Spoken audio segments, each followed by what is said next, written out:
بسم اللہ الرحمن الرحیم اللہم صلی علی سیدنا و مولانا محمد وعلی آل سیدنا و مولانا محمد وبارک وسلم۔ الصلاة والسلام علیک یا سیدی یا رسول اللہ وعلى آلك وأصحابك يا سيدي يا نور الله۔ الصلاة والسلام عليك يا سيدي يا حبيب الله وعلى آلك وأصحابك يا سيدي يا رحمة للعالمين۔ الصلاة والسلام عليك يا سيدي يا جد الحسن والحسين وعلى آلك وأصحابك يا سيدي يا خاتم النبيين۔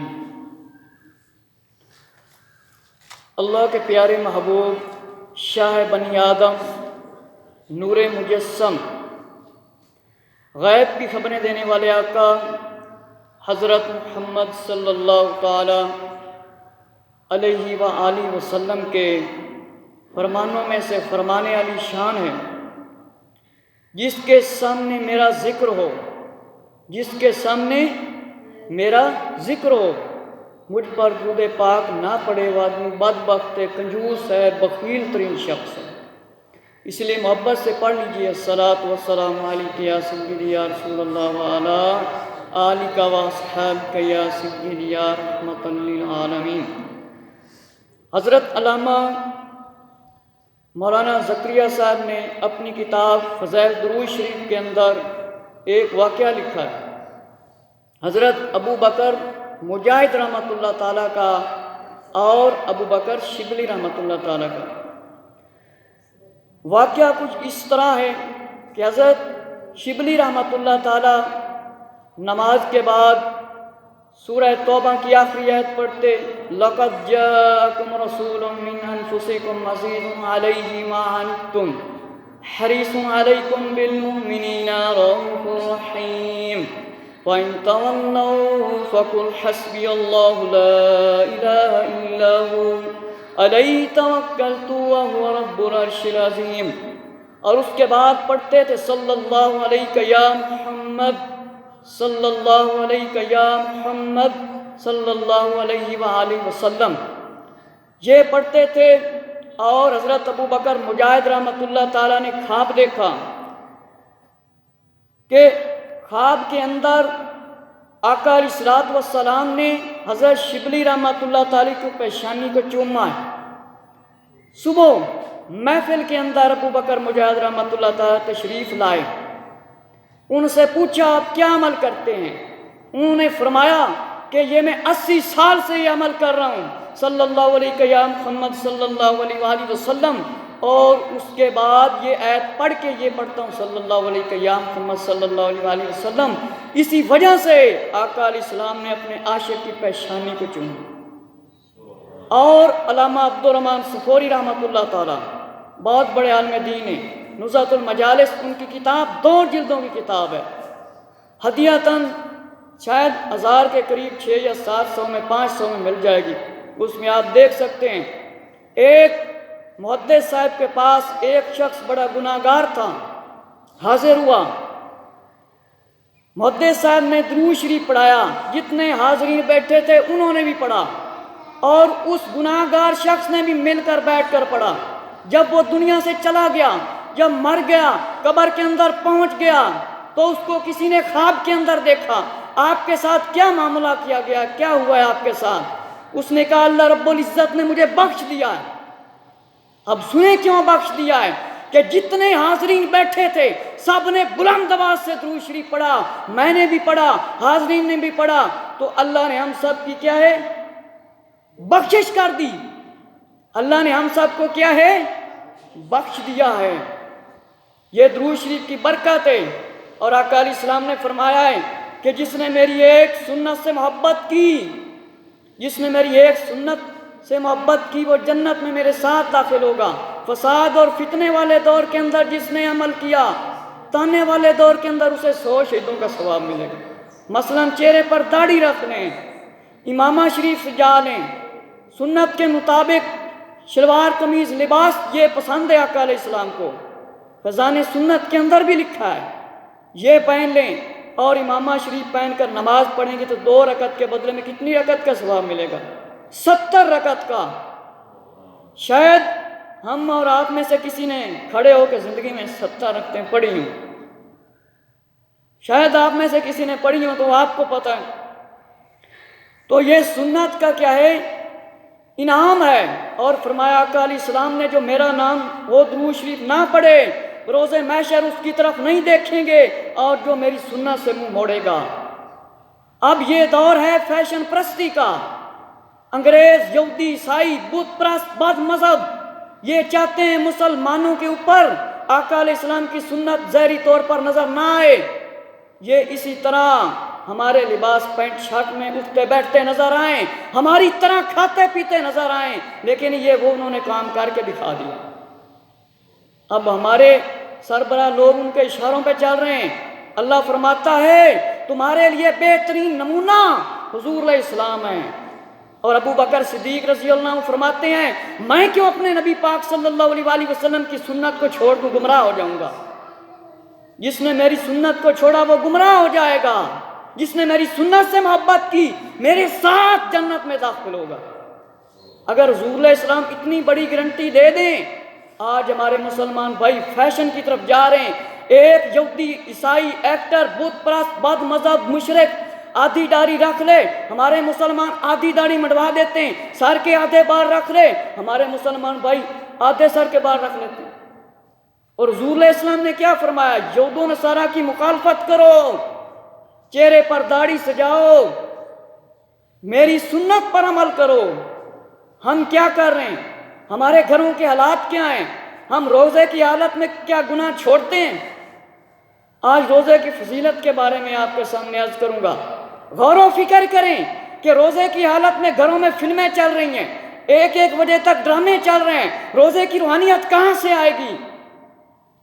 سحری افطاری ہو تو ہم اتنا کھاتے ہیں ہم نماز نہیں پڑھ سکتے، اتنا کھاتے ہیں ہم نماز نہیں پڑھ سکتے۔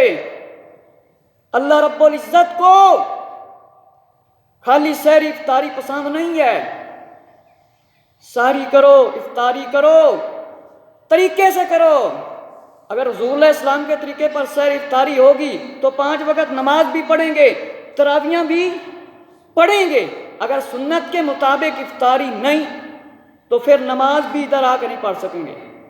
اکثر لوگ مسجدوں کے اندر یا کہیں بھی گھروں میں بھی ہوتے ہیں، بعض اوقات لوگ تو کھا کے نکل جاتے ہیں، ایسے ہوتے ہیں کہ اللہ تعالیٰ کی اتنی نافرمانی کیسی بات ہے؟ جب انسان سجدے میں ہوتا ہے تو ادھر ادھر انسان کی سوچ چلی جاتی ہے نا، تو اللہ فرماتا ہے میں میرے سے مخاطب ہو کے دوسرے کی طرف کیوں چلا گیا؟ اب بیماری کی حالت ہوگی تو اس وقت ادھر نہیں کوئی چلے گا۔ اللہ تعالیٰ ایوب علیہ السلام کو بلائیں گے، اللہ فرمائے گا تم میرے ایوب علیہ السلام سے زیادہ بیمار تھے۔ کیا جواب دیں گے اس وقت؟ عورت کوئی عذر پیش کرے گی خامند کا تو اللہ تعالیٰ حضرت آسیہ کو بلا لے گا، کیا تم اس سے زیادہ مجبور تھی؟ تم نماز نہیں پڑھ سکتی تھی؟ سب کو اللہ فرمائے گا پکڑو جہنم کے اندر پھینک دو۔ اور جہنم ایسی جگہ ہے ایک لمحہ انسان وہاں پہ نہیں برداشت کر سکے گا۔ تو اللہ کو بھوک پیاس کی کوئی پرواہ نہیں، اسی لیے تمام دوست جو ہے نا وہ تراویحوں میں شامل ہوں، افطاری کریں، کھجور کھائیں، پانی پئیں، نماز پڑھیں، بعد میں کچھ حصہ کھائیں اور اس کے بعد تراویحوں کے بعد کھانا کھائیں۔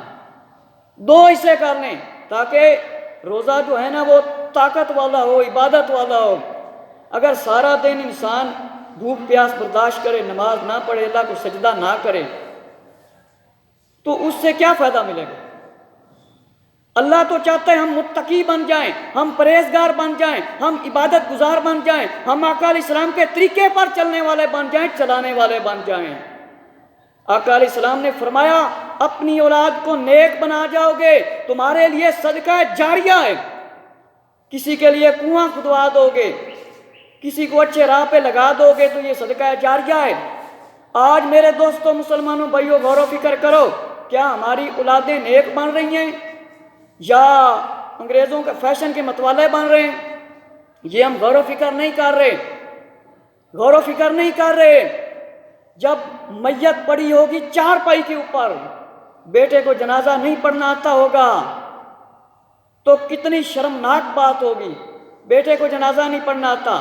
ایسے ایسے واقعات ملیں، باپ فوت ہوا ہے، گھر میں فلمیں چل رہی ہیں، گھر میں ڈرامے چل رہے ہیں۔ فلموں، ڈراموں، گانوں سے کیوں منع کرتے ہیں علماء کرام کہ فلمیں جو ہیں ان کے اندر بے پردگی ہوتی ہے، گانا ہے یہ شیطان کا ایک ساز ہے۔ جب حضرت داؤد علیہ السلام اللہ کا کلام پڑھتے تھے تو شیطان نے گانا شروع کر دیا۔ اب گانوں کے اندر اللہ کی بھی نافرمانی ہو رہی ہے، حضور علیہ السلام کی بھی نافرمانی ہو رہی ہے، اور ہم سنا رہے ہیں اور ہم سن رہے ہیں، اور اس کا جو عذاب ہے وہ بھی سن لیں۔ وہ عذاب یہ ہے کانوں میں پگھلا ہوا سیسا ڈالا جائے گا، آنکھوں میں آگ ڈالی جائے گی۔ یہ گانوں کا عذاب ہے میرے دوستو۔ منہ کو کنچیوں سے کاٹا جائے گا اور آگ کی لگامیں دی جائیں گی، اور یہاں تک فرمایا گیا کہ گانے والے کی کمائی حرام ہے۔ جس کمائی کو آقا علیہ السلام حرام کر دیں، ہم ان لوگوں کو دیکھیں، ان لوگوں کی آوازیں سنیں۔ ہم نے تو قرآن سننا ہے، ہم نے تو نعت سننی ہے، ہم نے تو اللہ اور اس کے رسول کی تعریف سننی ہے۔ اس چیز کا نام مسلمانیت ہے۔ اگر قرآن کو چھوڑ دیں گے، حدیث کو چھوڑ دیں گے، سنت رسول کو چھوڑ دیں گے تو پھر فیشن ہوگا، پھر گھروں میں ڈانس ہوں گے، پھر ہماری مائیں بہنیں خود ہی آتے رنگے لباس پہنے گی۔ ہمیں حیا تک نہیں آتا کہ گھروں میں عورتوں نے آدھے آدھے لباس پہنے ہوئے ہیں، میک اپ کر کے بیٹھی ہیں، کوئی غیر محرم اندر آ رہا ہے، کہہ رہے ہیں یہ ہمارا کزن ہے، اس کی کوئی رشتہ داری نہیں ہے، یہ ہمارا کزن ہے۔ یہ ہمارا حال ہے۔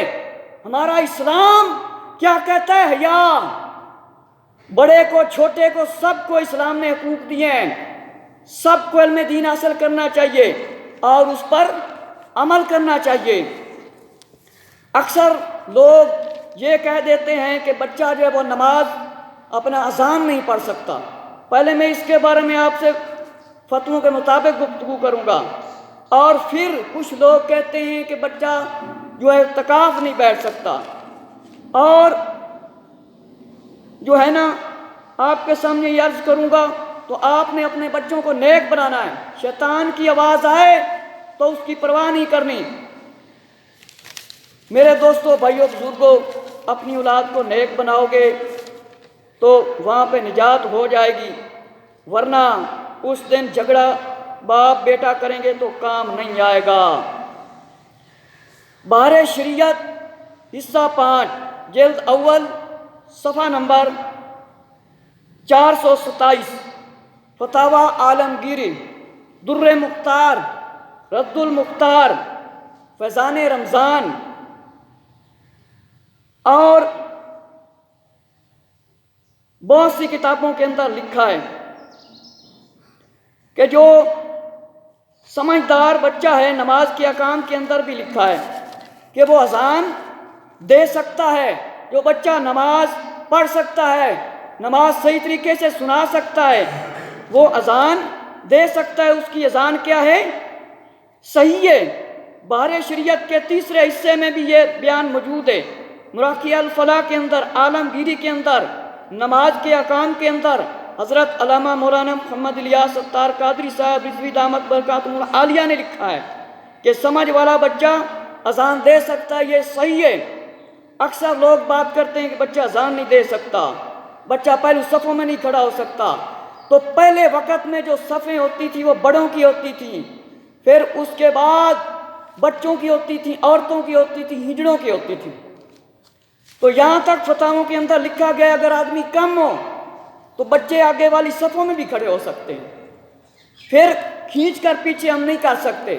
اگر آگے آدمی کم ہے، اگر آگے آدمی زیادہ ہیں، سب مکمل ہوگی، بچے کھڑے ہیں، پھر ان کو نہیں پیچھے کھینچ سکتے۔ یہ اہم ترین مسئلہ ہے۔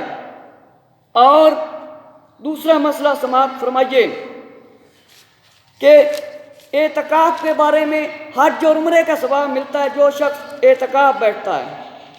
مسجد میں اللہ تعالیٰ سے ثواب حاصل کرنے کے لیے، سب کے لیے مغفرت مانگنے کے لیے اعتکاف میں بیٹھنا ہوتا ہے۔ فرمایا اس میں شرط یہ ہے مسلمان بالغ ہو اور عاقل ہو، سمجھدار ہو، پاک ہو، صاف ہو، اور بلوغ شرط نہیں، بلکہ نابالغ جو بچہ تمیز رکھتا ہے وہ بھی اعتکاف میں بیٹھ سکتا ہے، بیٹھ سکتا ہے۔ اعتکاف کے لیے مسجد میں ٹھہرنا اس کا بھی صحیح ہے۔ یہ بہار شریعت حصہ 5 میں جلد اول میں، عالمگیری میں، در مختار کے اندر، رد المختار کے اندر اور فیضان رمضان کے اندر لکھا ہے کہ جو سمجھدار بچہ ہے وہ اعتکاف کے لیے بیٹھ سکتا ہے، اس میں سمجھداری کی ضرورت ہے۔ اور جب بچہ 7 سال کا ہو جائے اسے نماز سکھاؤ، اور جب 10 سال کا ہو جائے اسے مار کے نماز سکھاؤ۔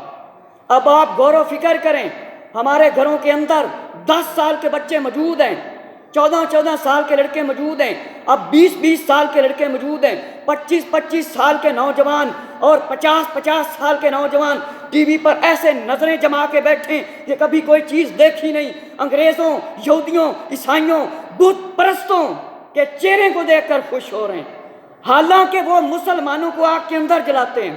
ایسا ہے کہ نہیں؟ مسلمانوں کے ٹکڑے ٹکڑے کر کے ٹریکٹر لگا کے ان کے جسموں کو اکٹھا کرتے ہیں، ہم ان کو دیکھ کے خوش ہو رہے ہیں۔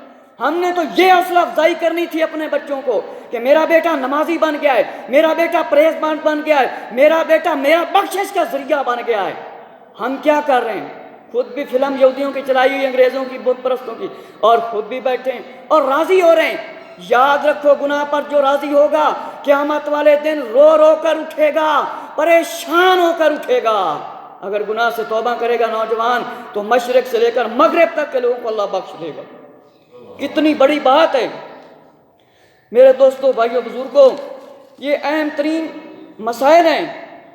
اور فرمایا بہار شریعت حصہ 5 جلد اول مفتی امجد علی اعظمی رحمۃ اللہ تعالیٰ نے رد المختار کے اندر، در مختار کے اندر، المکنون کے اندر جلد اپنا 1 صفحہ نمبر 34 اور فیضان رمضان کے اندر لکھا ہے بچے کی عمر 10 سال ہو جائے، بچے کی عمر 10 سال کی ہو جائے، کتنے سال کی ہو جائے؟